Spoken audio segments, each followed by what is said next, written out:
Pipila ka kabanay sa mga namatay tungod sa COVID-19, ang emosyonal nga gibisita ang lubnganan sa ilang mipanaw nga mahal sa kinabuhi karong kalag-kalag. Ani ang dugang detalye. Sa mass gravesite sa Sitio Bangkal sa Barangay Talabaan, Zamboanga City, mibisita si Ermela Juan, kauban ang iyang kabanay sa lubnganan sa iyang bana nga namatay tungod sa COVID-19 niadtong April 2020.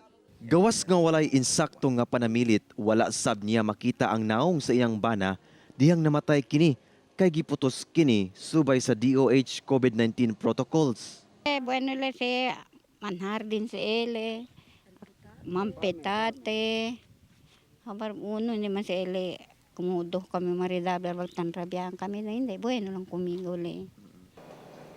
Samtang si Maria Mercedes Acurin, residente sa Barangay Tetuan, adlaw-adlaw niyang ginaduaw ang lubnganan sa iyang bana sa usa ka private cemetery sa Barangay San Roque.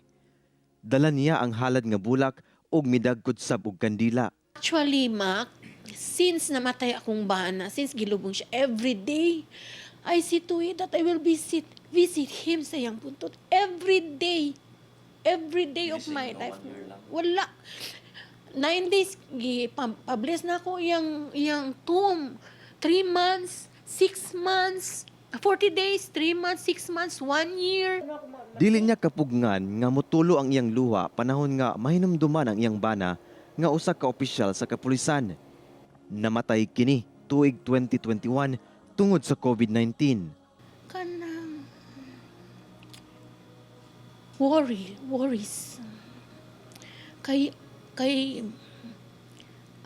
si Albert ba, dependent kayo na siya sa kuha. Dependent kayo siya. Mura, di na ako mabiyan akong bana. Wala ko kabalon sa na ako akong kinabuhi ba. Wala si Albert. Kay, he's my life. Lahat didedicate na ako tanan sa kanya ba. Sa iya ba.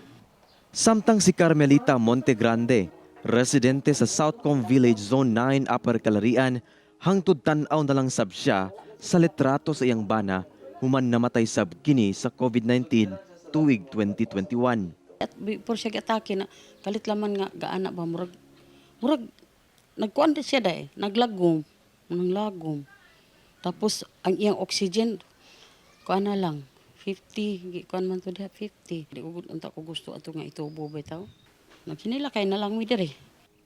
Sa karon padayon ang COVID-19 protocols nga ilubong dayon ug wala nay haya kung dunay mamatay sa COVID-19. Doble kasakit alang sa mga nawad-an ug mahal sa kinabuhi panahon sa pandemya. Kauban si Sim Romero sa kamera. Ako si Efren Mamak para sa One Mindanao.